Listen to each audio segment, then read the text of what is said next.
todos, bienvenidos a un nuevo episodio de Construyendo en Polkadot. Mi nombre es Héctor y hoy lo que les quiero mostrar es qué son los storage items y cómo podemos almacenar información dentro de nuestros pallets de frame y en substrate.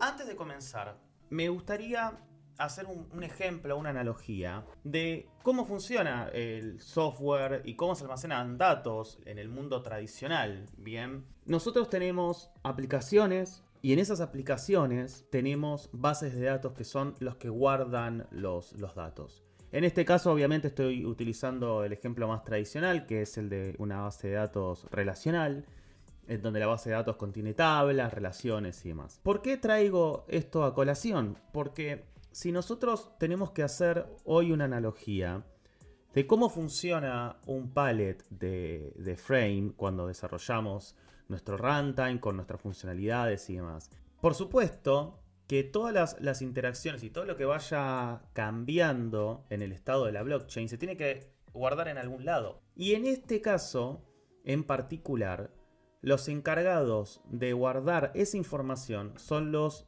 conocidos y mencionados storage items, que por supuesto viven en los pallets. Estos storage items son lo que nosotros, a fin de cuentas, en una blockchain lo conocemos como el estado, el state. Cuando nosotros hacemos una transferencia de un balance de Alice a Bob, lo que está ocurriendo ahí internamente es que el pallet balance está haciendo una actualización por medio de un extrinsic al storage item balances que está dentro del pallet balances.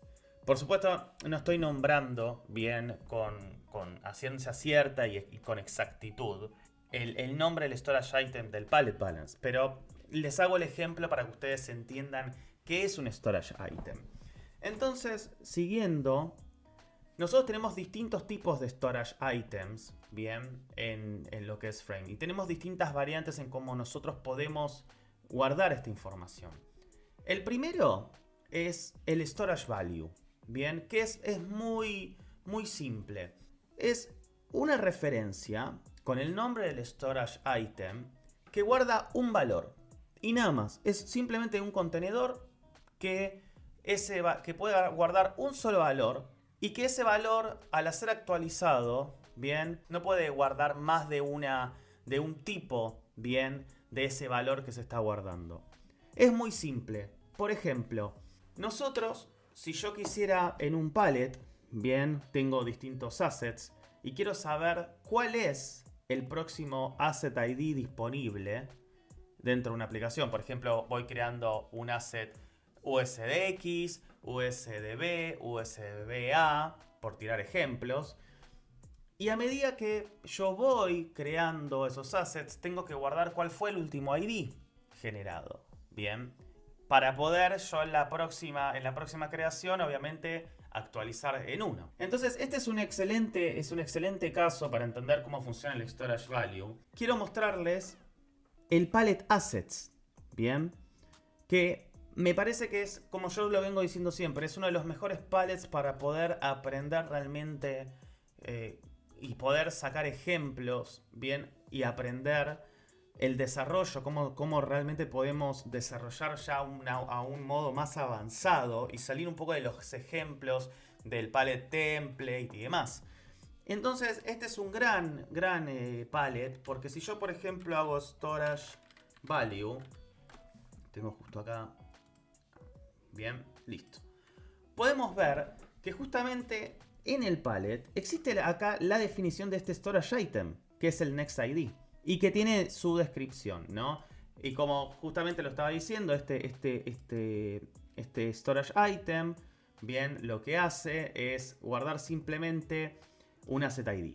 Entonces, cada vez que se crea un nuevo asset, lo que pasa es que este storage item se está actualizando, bien, con el último valor del asset creado. Y esto un poco nosotros lo vimos en el video anterior, en la estructura de los pallets, bien. Cómo nosotros definimos nuestros storage items. Bueno, usando por supuesto la macro, esta que es pallet storage. Nosotros al hacer un pallet, al agregarle esta macro pallet storage, lo que estamos haciendo básicamente es definir que este tipo va a tener la funcionalidad del storage. Y en este caso bien, es importante que nosotros en el tipo que le estamos definiendo, en el trade bound que le estamos definiendo a este tipo, Next Asset ID en este caso, tenemos que pasarle el chi. Y en este caso el segundo parámetro del bounding es la instancia. Es un poco complejo, bien, y no es tan fácil de leer, pero cuando nosotros le pasamos el tconfig, bien, lo que estamos haciendo básicamente es dándole la oportunidad que el valor de storage value que le estamos básicamente asignando pueda acceder a t, que es básicamente esta configuración que nosotros vimos en el video anterior. Entonces esto es bastante importante. Esta es la manera en cómo se define. Después, para dar más o menos un esquema muy general de cómo se compone, nosotros pueden ver acá que dentro del storage value hay 3 valores, 3 tipos, bien. Es un poco confuso, pero en Substrate los tipos funcionan como valores por momentos. Y este es el caso, bien. Nosotros podemos entender que acá, cuando le pasamos un tipo option query, en realidad el palette está tomando este tipo como un cierto tipo de valor para poder procesar bien el tipo de comportamiento que tiene que tener este storage item. Explicando un poco qué son estos tres valores o estos 3 tipos, bien, que se le está pasando al storage value. El primero es un prefix, ¿ok? Y este prefix básicamente es cuando nosotros guardamos de manera encodiada el storage item dentro de lo que es la base de datos, lo que se termina guardando es un hash, ¿bien? O sea, es una secuencia de caracteres en donde la primer parte, ¿bien? De ese encoding que se está guardando es el prefix que se le pase acá. Cuando nosotros le pasamos un guión bajo, que es como la gran mayoría de todos los storage items en Frame están definidos, lo que estamos haciendo es pasarle como prefix o como prefijo el nombre del palette. Entonces en este caso el prefijo va a ser palette assets. Bien. Luego le pasamos el valor, que en este caso al ser un storage value simplemente tiene, en este caso va a ser el tipo asset ID, que cuando nosotros en nuestros extrinsics llamemos a actualizar este storage item, vamos a guardar el asset ID. Bien. Y por último el option query es una configuración que le podemos pasar al storage item para decirle cómo responder, por ejemplo, cuando hay un valor vacío, cuando no está inicializado el storage value. Son distintos tipos de comportamientos que podemos nosotros ponerle. Esto está en la documentación y después les voy a mostrar bien en dónde pueden ustedes acceder a la documentación de estos storage items. Entonces, volviendo, nosotros dijimos que tenemos distintos tipos de storage items, bien, y ya vimos el primero, que es el storage value, que es simplemente para guardar un valor. Pero hay otro tipo de storage item que ya empieza a tener un poco más de funcionalidad, un poco más de lógica, y en este caso es el storage map, bien. Y por ejemplo, para los que vengan de lenguajes, bien, como Java, C++ y demás, y bueno, hasta mismo Rust, por supuesto, tenemos esta estructura de datos que nos proveen los lenguajes, que son los hash maps, bien. Y esto es exactamente lo mismo, tiene el mismo funcionamiento.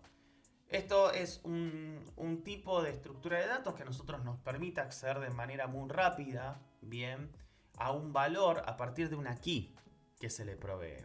Entonces, este storage map lo que va a tener, este storage map lo que va a tener es básicamente la posibilidad de relacionar una key, bien, cualquiera sea un valor que nosotros queramos, con un valor. Entonces, yendo bien a algo muy específico, esto tranquilamente puede ser el storage map bien de user balances.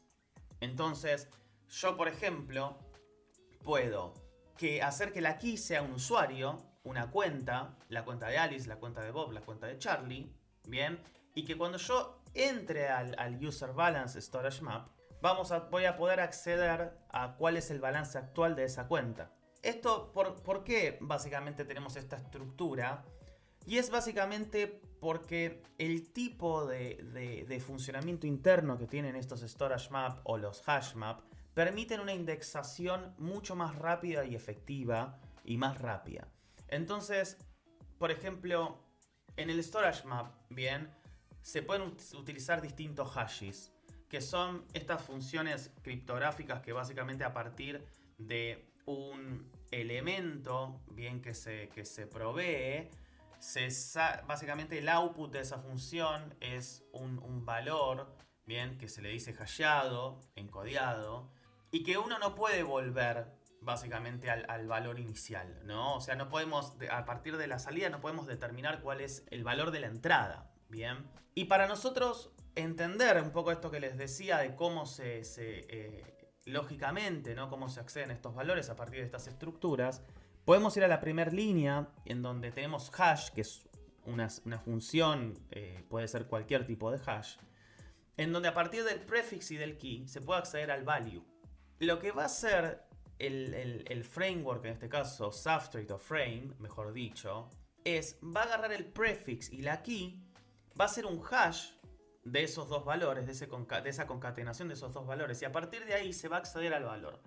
Esa es la parte en cómo funciona, bien, internamente el procesamiento de los storage items o los storage maps en el caso que incluyan un key y el prefix. Y en Substrate básicamente hay dos, en realidad bueno, son tres hashers que se utilizan mucho. Los más comunes es el Blake 2 128 y el 2x 64. Se puede decir que es bastante más rápido que el Blake 2 porque tiene menos cálculos internos, lo cual permite que sea mucho más rápido la indexación, bien, y la accesibilidad a estos valores. Pero es importante entender que el uso de estos dos hashers, bien, depende también del nivel de seguridad que le quieren aplicar esos storage items. Yo, por ejemplo, para un storage item o un storage map, mejor dicho, de balances, definitivamente utilizaría Blake 2 porque provee un nivel de criptografía mucho más avanzado que el de 2x, bien. Es más, se dice que si ustedes están seguros, o sea, solamente pueden utilizar 2x en tipos de storage maps, en tipos de, sí, bien dicho, de storage maps que no puedan ser manipulados, que sus entradas no puedan ser manipulados por usuarios, bien, o que vengan, no sé, por ejemplo, de la salida de otro valor cripto, de otro resultado, de otro hashing. Esto, bueno, es un concepto avanzado de funciones de hash y criptografía que, por supuesto, entrar en detalle ahora en este momento es demasiado para el scope de este video. Pero les recomiendo que lean un poco de la diferencia de estos hashes y de cuándo básicamente se necesita utilizar Blake 2 o 2x. Después hay otro también mencionado en la documentación ya hoy deprecada de Substrate, que es Identity, bien, que no tiene un gran uso, pero es para funciones muy específicas en donde definitivamente no se necesita un nivel de criptografía y de seguridad muy avanzado, bien. Pero en conclusión, lo que vamos a ver es que generalmente los desarrolladores terminan utilizando Blake 2, bien, para la gran mayoría de los storage items, y 2x 64 para algo que tenga que ser muy rápido. Yo lo que les quiero mostrar acá es un ejemplo de un storage map. Y este es bastante interesante porque si ustedes, por ejemplo, ven aquí este storage item, bien, de lo que es el palette assets, es muy fácil de entender. Es, a partir de un asset ID, yo tengo todo el asset details. O sea, yo en lugar de guardar, de tener un storage, no sé, de tener un storage value, bien, con todos los datos de los assets y que utilizando por ejemplo un struct de Rust, Yo lo que tengo acá es algo mucho más optimizado, es la key del asset ID que accede bien a una estructura bien con todos los datos del asset details. Entonces yo estoy mapeando el asset ID a todos los detalles bien de ese asset. Entonces acá podemos ver de que, claro, cada vez que necesitemos relacionar un ID, ya sea de un usuario, de un asset ID, de lo que sea, con sus con sus detalles, bien, su descripción o tipo de configuración y demás, el Storage Map es un gran candidato para este tipo de estructuras. Y como yo les dije acá, bien, se utiliza Blake 2 porque es sinceramente uno de los... es creo que el mejor hash para este tipo de estructuras. Bien. Y como esto va a ser una constante en todos los pallets que veamos, el guión bajo que básicamente es su prefijo es el pallet asset. Podemos ver que existe otro tipo, bien, muy parecido al storage map, que es el storage double map. ¿Y esto para qué funciona? El storage double map funciona para básicamente poder acceder al valor, pero utilizando dos keys, no una sola. Bien, y eso también tiene funcionalidades y también es muy útil, por ejemplo, a la hora de tener que representar relaciones en donde el pallet maneje más de una entidad. Y hablándolo muy fácil, o mejor dicho, más directo, hablemos de qué es el Pallet Assets, bien, en caso de que ustedes no conozcan qué es lo que hace el Pallet Asset. El Pallet Asset es un pallet que permite que se creen más de un tipo de token dentro de la cadena. Bien, es el equivalente al ERC20 de Ethereum, bien. Y, por ejemplo, si nosotros queremos crear meme coins, stable coins, hasta mismo un token de utilidad, el Pallet Assets permite que se puedan crear, bien, más de un asset aparte del asset nativo de la cadena, bien. ¿Y por qué es importante hablar de esto? Porque si nosotros tenemos una estructura de un storage double map en donde podemos acceder a un valor por medio de dos keys, es un gran candidato para, en este caso, poder mapear para qué asset, qué cuenta tiene tanto balance. Entonces, en este caso, nosotros vemos que podemos crear un storage double map que se llame asset balance, en donde la primer key sea el asset ID y el segundo key sea el account ID. Entonces, si yo quiero saber cuál es el balance de Bob para el asset ID 1, voy a proveer la key del asset ID, que en este caso es el 1, como bien dije, y el account ID, o sea, la segunda key va a ser Bob. Entonces, a partir de ese hashing, que lo que se va a hacer es hacer el hash del asset ID y del account ID, yo voy a poder acceder a este valor. Podemos ver aquí que en el palette de assets justamente existe un storage item que se llama account, que es un storage double map, bien, que tiene el asset ID, el account ID, y a partir de ahí lo que se guarda es una estructura que es asset account of, que es básicamente esto de cuánto es el balance libre, el balance total, el balance libre, el balance bloqueado. Bien, todo ese tipo de, como yo dije, generalmente en los storage items no se guarda un valor, sino lo que se guarda es una estructura, bien, que contiene varios valores. Entonces, esta es como la estructura, esto es como, por así decirlo, bien, la manera convencional y más usada a la hora de definir y guardar datos. Pero vean ustedes que cada key que nosotros le estamos básicamente proveyendo al storage item viene con su hasher específico. Entonces nada a nosotros nos limita a hacer que si queremos el asset ID sea un 2x, bien, y el account ID sea un Blake 2 128. Aunque yo sinceramente no recomiendo que hagan eso porque es bastante poco visual, bien, e internamente también no veo necesidades de por qué los keys tengas que ser hasheadas de manera distinta, pero bueno, provee esa flexibilidad en el caso de que ustedes lo quieren hacer. Entonces, bueno, acá ya podemos ver el caso puntual, bien, de cómo se define ya, en este caso, para el palette assets, en donde tenemos más de un asset definidos, el asset ID y el account ID, qué balance tiene. Tenemos otro tipo de storage item, que en este caso es el storage endmap. Y básicamente este storage item, este tipo de storage item, a nosotros nos permite poner la cantidad de keys que queramos. Es ilimitada la cantidad, bueno, en realidad sí hay un límite, por supuesto, no es que podamos poner 1.000.000 de keys, pero generalmente es un storage item que a nosotros nos da la flexibilidad de poder ponerle la cantidad de keys que queramos o necesitemos dentro de un número, por supuesto, razonable. Y el ejemplo de esto es, por ejemplo, si nosotros queremos tener una estructura de aprobación del asset, de quién puede, por ejemplo, delegar, quién puede frizar, bien, quién es el owner y quién puede, en este caso, delegar, ¿no? A quién se le puede delegar ese ownership dentro del asset. Y acá este es un ejemplo. Tenemos que el primer key, son 3 keys en este storage endmap que estamos definiendo. El primer key es básicamente el asset ID.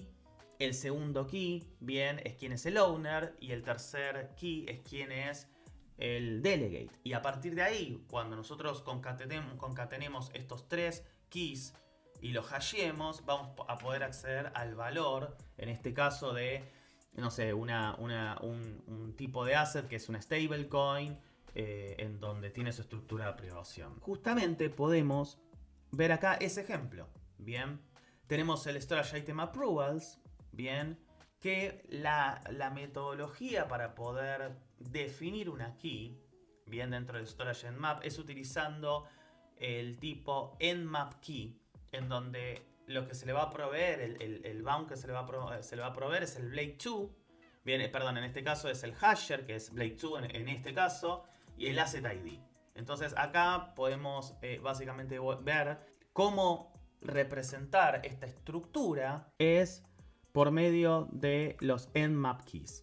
Y el valor que nosotros vamos a guardar en estas estructuras es un tipo de estructura approval que es T-balance, deposit balance off. Entonces, ya con esto tenemos todo el espectro de las estructuras que podemos usar para guardar datos. Bien, cabe aclarar que el Storage Endmap es una estructura que, sinceramente, traten de por ahí no usarla tan seguido, porque al tener un número variable de keys, bien, porque el compilador y el framework en sí, a la hora de analizar, de tener que procesar en runtime, no hablo en runtime de software, pero en runtime de Rust, cuando tiene que básicamente calcular, bien, saber de antemano cuántas keys maneja este storage item,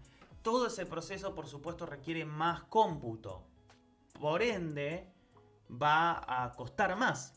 Entonces traten de utilizar el Storage Endmap para casos muy particulares. Y hasta por ahí hay distintas estructuras que se pueden suplir combinando bien dos storage map o double map. Esas son consideraciones que ustedes tienen que tener a la hora de diseñar el storage de sus pallets, ya que si la red de ustedes, bien, la que estén desarrollando, tiene mucho uso y el estado empieza a crecer cada vez más, esto puede llegar después en un futuro a incurrir bastante en el costo de las transacciones. Entonces es muy importante que los storage items se diseñen y se puedan de alguna manera estimar bien cuánto puede llegar a ser el costo, bien, en base a la cantidad de ítems que pueda guardar cada storage item. Como siempre vengo diciendo en los videos anteriores, y lo repito ahora, lo vamos a ver en videos futuros, cómo acceder a cómo realmente definir todo este tema de los weights, de los benchmarks y demás, que es lo que define los fees, bien, y tiene mucho que ver con esto de los storage items. Algo que después yo quiero hacer una mención especial, y es el caso de los bounded begs. Cuando nosotros, por ejemplo, a ver, pongamos un ejemplo en donde queremos que el asset ID tenga muchos owners. Bien, entonces nada, tranquilamente podríamos agarrar un storage value, bien, perdón, un storage map, bien digo, un storage map, y podemos básicamente hacer que un asset ID guarde un vector de owners. Tranquilamente eso se puede hacer, es una estructura válida y no veo por qué no se podría hacer. Pero ¿cuál es el problema?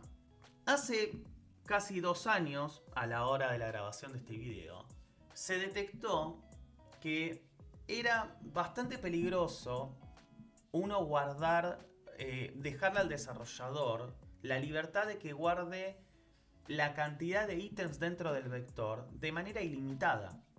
Porque en el caso de que, por ejemplo, este vector tenga cada vez más y más valores, puede llegar a tranquilamente acceder a bien digo, sí, a exceder la cantidad del size total del bloque. Bien. Entonces, a partir de esto, se puso una restricción en donde para nosotros guardar vectores, bien, dentro de un storage item, se tiene que utilizar algo que se llama bounded vec. Y esta es una API, es un tipo de vector que es básicamente la misma, por así decirlo, la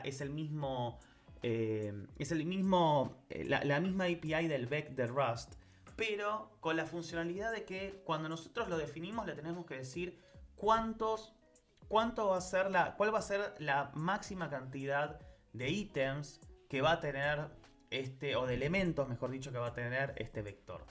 Y en este caso podemos ver que este nuevo storage map que va a guardar un bounded vec tiene un límite de 8 owners. Si nosotros, por ejemplo, vamos de vuelta al código de asset, del palette assets, bien, y vamos a bounded vec, podemos ver, bien, que hay ejemplos justamente, en este caso, bien, de el uso del bounded vec.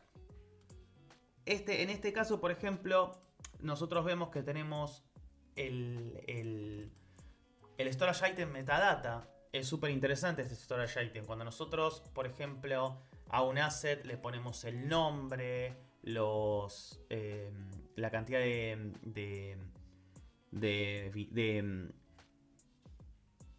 dígitos que va a tener el asset, bien, nosotros todo eso queda guardado en la metadata, bien, del asset. Y como lo podemos ver acá, es un storage map en donde, como lo dije, como básicamente se los adelanté, tiene el asset ID, en este caso, y guarda una estructura que es un asset metadata, que es, por supuesto, el balance, es el depósito. Pero después, fíjense acá que si nosotros queremos guardar un nombre o lo que sea, ese valor que nosotros le querramos agregar a la metadata, o la cantidad de valores que nosotros queramos sumarle a la metadata del asset, va a estar determinado por el valor, el bound que nosotros le pongamos en este bounded vec. Bien, entonces, claro, nosotros a la hora de poder definir la metadata, lo que tenemos que hacer es definir un bounded vec en donde a la hora de inicializarlo le vamos a decir cuál es el límite. Bien, y en el caso de hacer el U8, por supuesto, la cantidad máxima de elementos que puede tener este bounded vec va a ser, por supuesto, el límite del U8. Entonces, acá podemos ver que, cómo nosotros guardamos bien o cómo inicializamos el storage metadata. Hay ejemplos, bien. Y acá podemos verlo, por ejemplo, el caso de cómo podemos insertar un nuevo item metadata, bien. Inicializamos una estructura asset metadata y para el caso del nombre, bien, para el caso del nombre lo asignamos básicamente utilizando, o sea, el bounded vec. Entonces acá podemos ver que, por ejemplo, ese límite, si nosotros vemos, por ejemplo, acá, que si nosotros queremos a este valor bounded vec, bounded name, bien, se lo queremos asignar y de alguna manera excede este límite que tiene el U8, fíjense que está este expect, este tried into, combinado con este expect que le dice que el asset name is too long. Entonces, básicamente, este bounded mech lo que hace es limitar la cantidad de caracteres que se permite, bien, ingresar en el nombre del asset, de la metadata del asset. Y esta, básicamente, por esta función que yo les estoy contando, que es para poder asegurarnos que este vec no va a crecer, este vector no va a crecer de una manera que puede llegar a llenar el bloque, bien, el size del bloque, el tamaño del bloque y excederlo. Entonces es muy importante que a la hora de ustedes pensar vectores, para guardar vectores dentro de los storage items, ya se empiecen a amigar con el bounded vec. Quiero mostrarles este recurso, bien, que es súper útil y que yo realmente los motivo a que se puedan familiarizar con esta documentación. Dentro de lo que es ParityTech.github.io, Polkadot SDK, bien, está la documentación que se genera automáticamente. Es lo que sería básicamente el Rust Docs, bien, de todo esto que hoy nosotros estuvimos hablando. No solamente está lo que son la definición de los storage maps, está absolutamente todo documentado, bien, y esto se genera a partir de los comentarios del código. Por ejemplo, si ustedes ven este código acá, bien, esto se refleja o mejor dicho, automáticamente se generan esta documentación. Entonces, acá por ejemplo podemos ver que tenemos el tipo storage map, la documentación del tipo storage map con un ejemplo, bien, y porque es muy importante que ustedes, o sea, puedan ver esta documentación, porque básicamente acá en esta documentación está todo el listado de los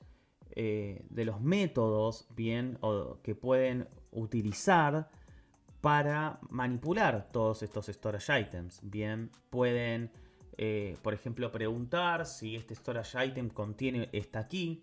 Bien, o sea, por ejemplo, cuando nosotros tenemos el storage map asset ID y todo el detalle, podemos preguntarle en el constraints key si básicamente hay un storage item con ese asset ID.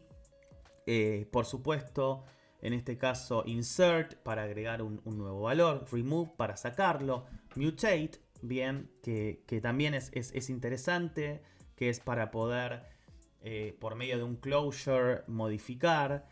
Igualmente quiero aclarar que en un próximo video vamos a hacer unos ejemplos de cómo modificar, bien, o sea, o vamos a ver el código de cómo se manipulan, bien, estos storage items, porque cómo se utilizan todos estos métodos realmente es bastante específico y por supuesto poner absolutamente toda esta información en un video es demasiado. Entonces en el próximo video vamos a ver justamente implementaciones de todos estos métodos que vemos acá.